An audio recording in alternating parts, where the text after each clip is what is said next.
C'est vrai qu'autour du PSG plane toujours, et on ne va pas me reprocher à moi d'être indulgent quand on sait mes critiques passées sur ce que fait ce club. Donc il faut juste se calmer, savoir ce qui s'est passé cet été, les étapes de reconstruction qui sont mises en place. On peut me dire qu'il y a eu quelques bananes dans le recrutement, aucun souci avec ça, je veux bien en débattre.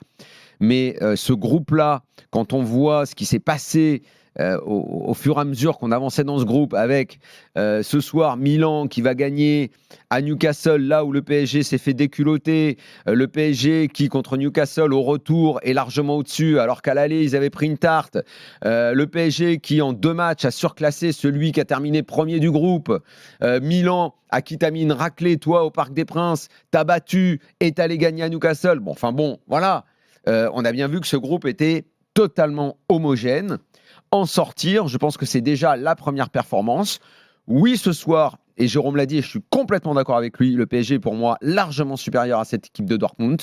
Il y a un problème d'efficacité. On l'a vu dans le match contre Newcastle, parce que Paris aurait dû se qualifier il y a 2 semaines contre Newcastle, aurait dû terminer ce soir en terminant premier. Bon, voilà, il y a un problème d'efficacité. On peut en parler. À quoi c'est dû? La qualité des attaquants, à part Mbappé. Et encore, Mbappé a également raté des occasions à Milan.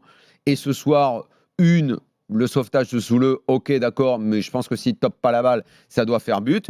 Donc, il y a une inefficacité globale des attaquants. Il y a des niveaux qui sont peut-être même à remettre en cause. Je me demande, Kolo Muani, si là, on n'est pas vraiment la pomme pourrie dans le panier. Bambi, oui, ça confirme ce que j'ai dit contre Newcastle. Il est plein de bonne volonté, mais il est tendre. Quand il frappe le ballon, il a une frappe de vieille. Tout le monde le voit, ça faut arrêter. Et il est indulgent, il a 21 ans, il a ceci, il a cela. Zaïre Emery, il a 17 ans, c'est un rock. Il fait pas un mauvais match, Barcola.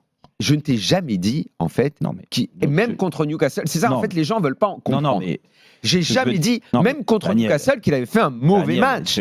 Je dis, il est tendre, c'est un agneau, c'est pas pareil, en fait. C'est pas pareil. Mais à travers ça, tu dis quand même, après le match de Newcastle, je préfère tu dis, je veux plus le revoir en Ligue des Champions ce soir. Je veux pas le revoir en Ligue des Champions. Ce soir, il joue en Ligue des Champions, je suis désolé.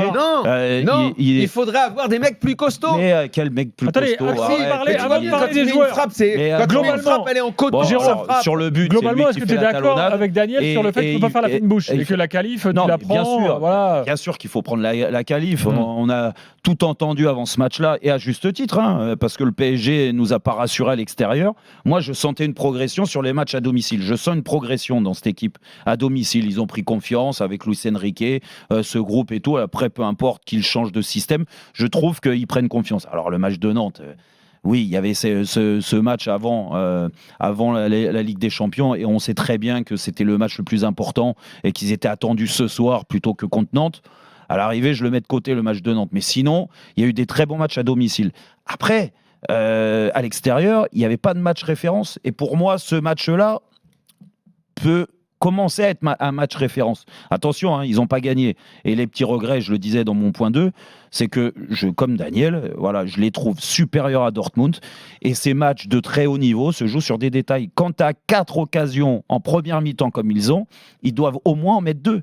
Oui, mais... Toutes les grandes équipes mettent 2 buts. Oui, mais on a un problème de niveau de joueur. Kolo Muani, clairement, aujourd'hui, le niveau interroge. Mais là, tu te dis vraiment, tu as pris une banane. Mais là, je suis d'accord avec toi. Là, il y a un vrai problème sur Kolo Muani. Le mec est international. Non, mais là, je suis d'accord avec toi, Daniel, plus sur Kolo Muani que sur Barcola. Parce que Barcola, moi, je le vois dans sa gestuelle. Barcola, il doit progresser. Il doit grandir. Il est fin, il est trop mou. Oui, mais il a des gestes de classe. Il passe pas. Il passe pas. Pour moi, il est mou. Il a des gestes de classe et il découvre le très haut niveau. L'action où il tire sur le poteau, c'est une belle action, Daniel. Mais oui, c'est une belle action. Mais je te dis pas qu'il est mauvais. Je dis il faut qu'il s'épaississe, laissez-les grandir. Laisse-le arriver à maturité. S'épaissir, il a 20 ans, 21 ans. Il dit ça fait un an qu'il joue. Ça fait un an qu'il joue au niveau, Daniel. Il découvre la Ligue des Champions. Mais faut pas être pressé. Fais-le jouer en championnat, fais-le s'affermir. Fais-le grandir. Je te dis pas. Là, il est tendre. Écoute, les gars, ne vous concentrez pas juste sur les joueurs là pour l'instant. Après, moi, j'aimerais analysons le match. Alors, revenons sur le match. Explique-moi pourquoi Luis Enrique a cette manie de changer tout le temps. Il a gagné 2 matchs dans cette phase de poule. Et honnêtement, à part si t'es aveugle, tous les matchs depuis le début de la saison où le PSG a été bon, c'est avec Ugarte, Zaïre Emery, Vitinha. Pourquoi, à partir du moment où les trois sont dispo, il les remet pas tout le temps? Parce qu'il joue Pourquoi pas il fait confiance à ce point, Ali? Qu'est-ce qu'il lui trouve? Aujourd'hui, il joue pas dans le même système. Du moins, tu le vois, même les matchs que tu as gagnés, tu jouais largement. Ok, je comprends pas. Et on s'était chopé là-dessus de pas les en mettre 4-4-2 avec Vitinha qui était côté gauche. Pour moi, il a rien d'un milieu gauche, Vitinha. Donc c'est pour avec les 3 au milieu. C'est pour ça qu'il est revenu à 3 au milieu. Le problème, c'est qu'à 3 au milieu, avec l'équipe que tu as dit, il est obligé de s'adapter parce que Mbappé, en effet, il veut plus le mettre à gauche, il le met dans l'axe. C'est une erreur. Donc mais peu importe. Moi, ce soir, le coup qu'il fait à sortir Ugarte, à vouloir mettre Vitinha un peu plus bas pour ressortir les ballons proprement, parce que techniquement, je pense qu'il s'est dit, on va avoir le ballon au milieu. Mais Vitinha va faire un peu... Vitinha, il est à l'aise en haut, il a la frappe, il a la passe, Daniel, il est le plus haut. Il peut être un meneur bas. Du moins, il m'a fait, tu vois, un peu ce qu'on disait sur Verratti.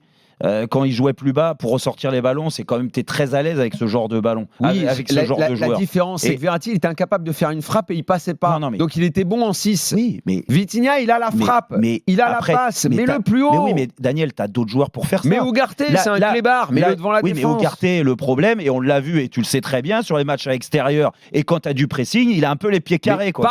Mais pas quand il est entouré des deux autres. Je te parle pour quand il est entouré des deux autres. Quand tu le lâches comme tu l'avais lâché à Newcastle, oui, tout seul avec. Tu joues à 3 comme ça au milieu de terrain, forcément ton mec devant la pointe basse, c'est elle qui est premier relanceur pour demander le ballon à tes centraux. Ça, les pieds carrés. Mais arrête. Daniel, les occasions ratées, parce que sur l'ensemble de la campagne de Ligue des Champions, si vous faites le total des 1 contre 1 face aux gardiens, ce soir encore en première mi-temps, il y en a 4 ou 5 énormes. Si tu fais le total, tu es meilleur que toutes les autres équipes. Si tu fais le total, il doit y avoir une quinzaine d'énormes occasions ratées par le PSG sur cette phase de poule de Ligue des Champions.